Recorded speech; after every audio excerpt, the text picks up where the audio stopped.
What's up, boys? Coming back with another video for you. Kind of piggybacking off of my last video. I want to talk about medical setups or medical equipment that you could procure, keep in your vehicle, keep in your home, in a range bag, plate carrier, battle belt, whatever type of setup you might need in the instance where you have some sort of massive trauma or an instance in which just a standard first aid kit or medical kit will not cover massive hemorrhaging, puncture to the lung, or something of that nature.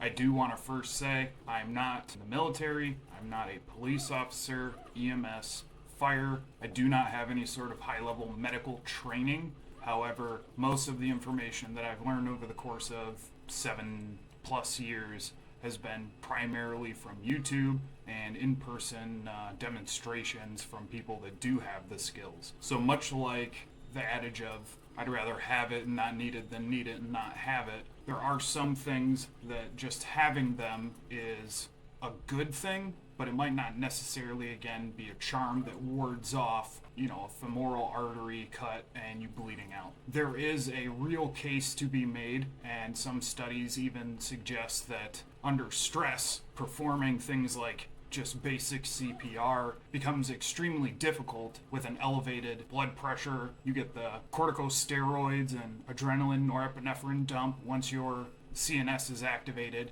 people forget to do the compressions to a correct depth. People forget to do 2 rescue breaths. So the primary thing that you should keep with you in terms of medical knowledge would be CPR and the Heimlich maneuver, both for full-grown adults, children, and infants. Most places it's about $100 to $150 to become Red Cross certified in performing CPR. If you took the course or class, say, a decade ago, most of the information is still straightforward. 2 inches depth at a rate of 30 to 2. Compressions to rescue breaths. It is to the beat of Staying Alive by the Bee Gees. Essentially, you go 2 inches deep with your initial chest compressions and then give 2 rescue breaths. The step that I think is often maybe not misunderstood, instead of yelling, somebody call 911, you designate another person to call 911, or if you're coming upon somebody who might have collapsed by themselves, you would produce your phone or primary communication device, call, and then put it on speakerphone, alert the proper authorities, and then go from there. Typically, you do 1 to 2 rotations, 32, 32, and then if another person who is CPR certified, they would step in and relieve you for a minute or so, and you continue to rotate these 30 to 2 compressions to rescue breaths until either help arrives or the person's pulse returns. That being said, if somebody is in the water, body of water, a pool, something of that nature, from my understanding, you're to give 2 rescue breaths first and then start with compressions, because you don't know when the last time the person oxygenated their blood, and you could essentially be pushing non-oxygenated blood through their system. Once you start administering CPR and a person begins to cough, gag, maybe even vomit, place them on their side in the rescue position. I'll see if I can cut a picture or a snippet of the rescue position into the video now. If I didn't, essentially it's on their side, their hip and leg that is facing the sky forward, and their arm to the side of their head like this. So that would be the primary thing that I would recommend most people to have and understand and carry with them, is knowledge of how to use CPR, both adult and infant, as well as the Heimlich maneuver. So while I might recommend CPR and the Heimlich maneuver as your first understanding of medical, just a standard boo-boo kit or over-the-counter first aid kit is also really important. You can get them from most superstores online for anywhere from $20 to $100 depending on the size. I really like these clear ones. You can bulk them up and add to them, but these would primarily be for small cuts, scratches, things that aren't extremely traumatic or emergent. You would just have maybe a cold pack, a couple ACE rolls or bandages, some ibuprofen, Tylenol, Advil, maybe some aspirin if you have elderly people in your household or maybe near you. These are a great starter step for actual equipment to keep inside of your home, vehicle, or wherever you may be going. You don't need to get a giant one and carry it around in your vehicle. However, you never know. So having this as a boo-boo kit is a great option. and adding to it as you go, or diagnosing what you may or may not need. You don't have to just buy it, throw it in your car, throw it in your closet, throw it wherever you keep your medical contents, and leave it as is. If you have an allergy or some sort of specific medical needs, you can always plus up or add or subtract things that you do or don't need. Make sure you're aware of any latex or anything that might be sensitive for the people that are in your vicinity. You don't have to mine information and ask people, oh, what are your allergies? Keep in mind that latex is a common skin irritant allergy for certain people, so maybe consider using a latex-free glove or things of that nature. Basic medical kit, vehicle, home, have one.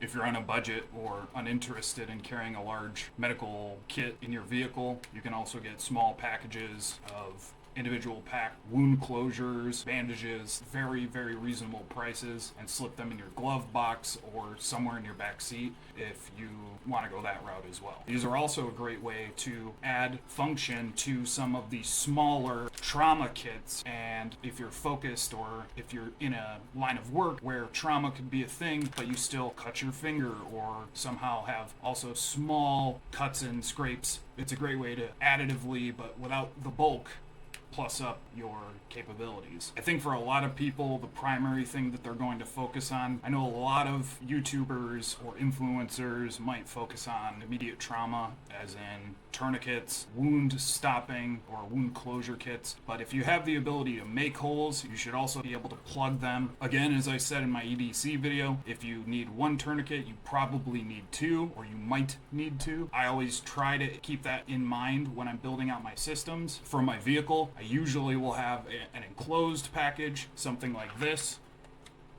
This is the North American Rescue IPOK, or Individual Patrol Officer Kit. It has a pair of N.A.R. bear claw gloves. They are latex free. It's got one of their 4-inch folded bandages, and a North American Rescue Gen 6 or Gen 7, which is their current generation tourniquet, in a sealed package. I find that in most vehicles, this will fit inside of your glove box, hermetically sealed so that there's no issues with any contaminants or anything getting inside of it. I've flown with these multiple times. They are TSA compliant. I also keep one in my glove box and one in my trunk. These are a great way to get massive bleeding control for not a lot of money. However, I would say if you do not know how to use any of these implements, go out, seek the knowledge, and become trained so that you are better capable to prevent loss of life. I like to pair these with a secondary tourniquet that is bundled with another pair of gloves, and usually an international orange pair of emergency medical shears or something with a high visibility color. That's mainly for if I'm tending to somebody, say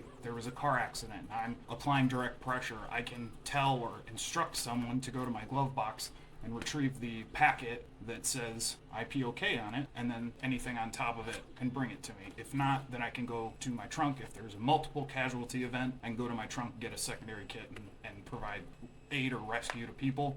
Or if I'm in a vehicle accident myself, I can reach it from the glove box. Having the ability to stop large-scale bleeding is invaluable. So whatever you do, at least understand this is $35. On a good day, you can pick these up under $40. The tourniquet by itself is $20, $30. Pick up a couple, learn how to use them, hurt yourself applying them, show your family, show your significant other, show your children. And if you have a small child who's incapable of meeting the inner diameter restrictions of a SOF-T wide or a cat, look for other options. They are available, and like I said in that video as well, I will try and purchase a couple of them and do A to B testing. I'll hurt my arm so you don't have to, but then you'll have to when you pick it up. So the N.A.R. IPOK, great, fantastic option. Sometimes you'll also see kits, setups like this. This is a T.REX arms, ITRK. The contents, again, are North American Rescue or N.A.R., but it's packaged and specifically modeled to have T.REX arms branding on it, essentially. So very similarly to the IPOK, this has a 4-inch dressing, another 4-inch roll of gauze.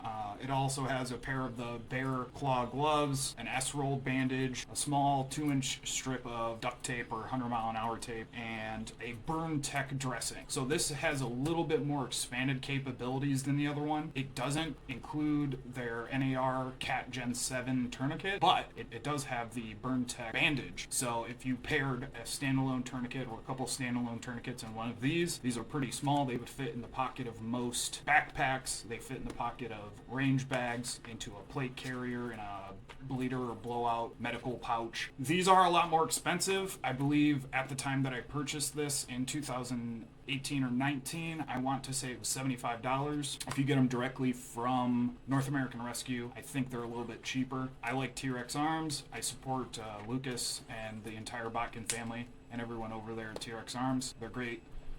I would definitely suggest picking up something like this. If you're in a higher chance of being in vehicle accidents, or if you're a police officer, grab a couple of these, throw one in your squad car or whatever bag you take with you when you're on duty. It is a fantastic option as well. When I originally made my first EDC bag video, I didn't include this because I couldn't find it, but it was in the other bag that I didn't show you guys. So this is another option for a small medical kit. Essentially, it's got gauze, a small pair of plastic tweezers, some Q-tips, some off-brand bandages, and I believe some antiseptic and triple antibiotic wipes and ointment. This will also fit in your glove box, depending on how much other stuff you have in there. Great little option. Hard shell. Sometimes I'll put zip ties around it. They do have a propensity to open if in a bag or stored in a place that has a lot of other things. They're pretty easy to open up, but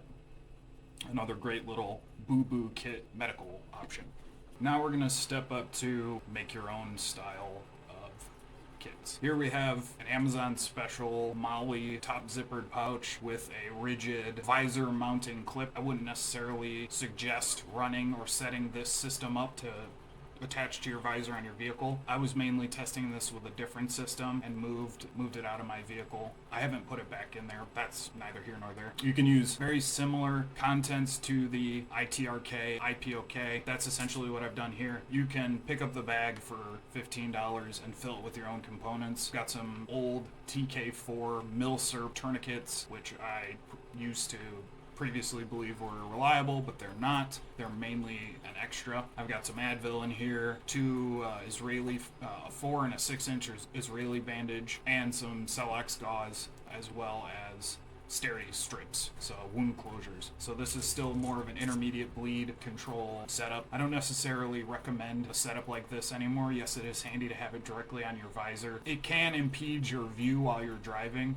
and this is more of something that you would reach into your back seat and grab in the case of an emergency or rolling up on an emergency. So you could do something like this. Try not to overstuff it. Just keep it simple. And then what I personally recommend to people who maybe not necessarily don't have a budget but are taking building a kit out seriously. So this is a Spiritus Systems Mark III fanny sack in just black. The main upside to a system like this, not only is it a fanny pack, you can put this around your waist. You could throw it over your shoulder, around your neck for, additional retention to your body. But this can be worn in conjunction with a battle belt in the forward or rear position if you don't have anything blocking your kind of middle abdomen area between your buckle and your plate carrier. These are super nice, and I've had this for a couple of years. It's held together fantastically. The only thing I didn't necessarily care for, even though the zippers are constructed absolutely bang on perfect, I didn't necessarily love always having both zippers. I didn't know which one I was grabbing, so I removed the furthest one and added a separate zipper pull, so it's just one top the whole time. Inside of this, I've put, much like the other systems or setups that I've shown or talked about, I have very similar contents in this one. So a pair of N.A.R. Bear Claw latex-free gloves, a glow-in-the-dark pair of Maritac County Com emergency shears, the full-size ones, a 6-inch Israeli bandage, a 4-inch North American Rescue square gauze pad. This is a hemostatic plunger made by Celox. It's essentially the same stuff that is impregnated into the Z-fold or other style hemostatic gauzes, just in plunger form, directly applicable to an open wound. If you don't know how to use this, you probably shouldn't buy this. For additional hemostatic use, I think Celox is one of the top brands in the space. So, and again, assorted additional gauzes, North American Rescue, non-hemostatic Z-fold, a Z-fold with quick clot. This is their combat application one, and then a standard one. This one's a little bit more like just a power ball or kind of a gathering of gauze, and this one is Z-fold, specifically for packing a puncture or large open wound. Having redundancies or having the ability to plug maybe more than one hole, you never know. You can always not use gauze, but if you don't have it and you need it, again, I would recommend taking a certified medical course or something to get the knowledge on how to properly apply these things. Don't just use YouTube as a primary source of information. Go and seek additional medical training if you carry these items. I'm not saying don't use YouTube to learn about them. Get hands-on training, actually test and properly vet your equipment, how you're going to implement it, test pulling all this stuff out there, pressure test yourself with this stuff. Just having it is not a charm to keep you from a catastrophic or hemorrhage event. So it is good to have it and maybe not need it, but it's definitely not good to have it and don't know how to use it. There's a small front pouch on this as well. I don't like to keep a lot of things in this front pouch just because it's kind of small, but I essentially just have a couple sets of steri strips and a decompression needle. On the underside, I just keep a standard Gen 7 cat tourniquet. I know you're not supposed to stage it this way, but your mileage is not mine, so this is not my only option. If it were my only tourniquet, I would keep it with its time band open. Yes, I don't have a sucking chest wound implement like a chest seal, something of that nature. This is just options. You can always add to it or remove from it. I have many different 250 cal ammo cans full of different types of medical things. I'm going to show you a couple of the implements on their own and show you how you can kind of start from nothing and get to a system like this, or maybe you're just hoping I talk about and show you the tourniquets. Again, I want to kind of do a tourniquet video on its own. This is more about system building and implementation rather than individual contents. There's a lot of different products, some made by North American Rescue. OALES is another company. There's multiple different ways to combat bleeding. There's just going straight gauze, packing the area, and then putting a pressure bandage on top of it. Some of them, like the OALES, are essentially it's not a supplement for a tourniquet, but it's a pressure bandage. This would be a little bit bigger than the Israeli style that I showed earlier. And then you can use these larger rolled or flat fold bandages very similarly. For sealing a sucking chest wound or through and through, there's a couple different ways. So H&H makes wound sealing kit. There's Fox Seal. There's Halo chest seals. Pick whatever works for your system. Implement it accordingly. There's large hemostatic, duty use style hemostatic dressings. There's direct plungers. These are just your standard hiking. You can get these at most sporting goods stores. Be aware, most medical items do have an expiration date, so keep that in mind. Again, protection. These are the bear claw gloves. You can get these for like $1, $2 for a roll. They're cheap.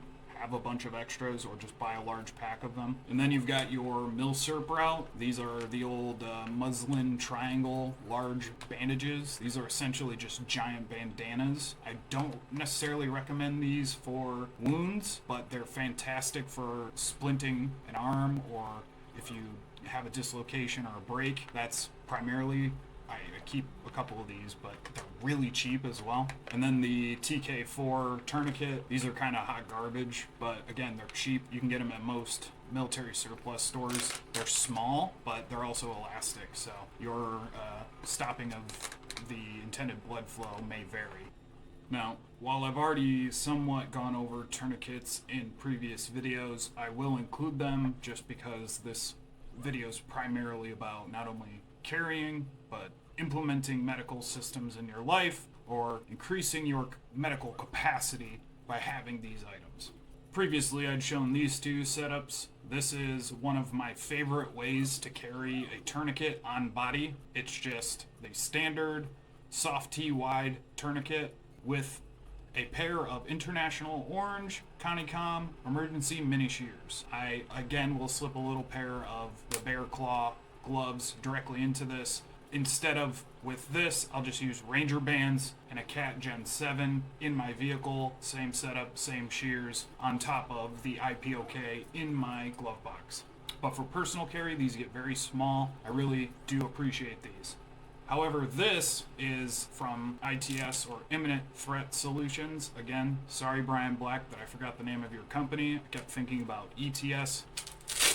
This has a SOF-T wide tourniquet inside of it, along with a pair of the North American Rescue Bear Claw Nitrile gloves, as well as one of the quick clot gauze pads sealed in this little package. And I stuck the County Com shears in the back. This primarily rides in my backpack, but you could do something similar to this in your vehicle. It has a molly field and one wrap hook and loop for belt attachments. You can run this vertically or horizontally, however you prefer to. The only reason I have this set up, when you purchase the contents, the pouch came with it, so it's a great little small powerful system. You could also do something similar to this. This is just a rigid Kydex holster. Fieldcraft also makes one that's fantastic. Filster makes one for the SOF-T wide called the Flat Pack. I've recommended those previously, but this is just a rigid, I think Rigid 11 is the name of the company, with a tech lock on the back. And this is one of their emergency ones. Again, I know I'm not supposed to stage these like this, but it's my tourniquet, I'll do what I want. And then finally, the SAM XT tourniquet. This is great for teaching people so they know exactly how much pressure should be, prongs on the body when you're tightening down this main strap, say on your arm or on your leg. You ratchet it until you hear the prongs, and then you know you're applying the correct amount of pressure. I believe Skinny Medic has a very competent video on how to stage some of these, properly wrapping them. If I can find those videos, I'll link them in the description below. So that's pretty much it for intro to medical and system building for medical, for your vehicle, home, or person. I don't want you guys to take this as gospel, run out and pick up this H&H wound seal or these N.A.R 4-inch bandages and just think, oh, I have this product, I keep it in my backpack, I keep it in my car, I keep it in my desk at work. This means I'm safe. It's not. It does not. If you do not understand core implementation of these products, and one day your life or somebody that you care about's life rests on your application of one of these items, then I hope that whoever you called to come and help you is better at it than you are. So take your time, understand, purchase accordingly, and don't necessarily believe whatever it is that you've read on the internet. Alright guys, sorry you can hear my 3D printer in the background. That's all. Peace.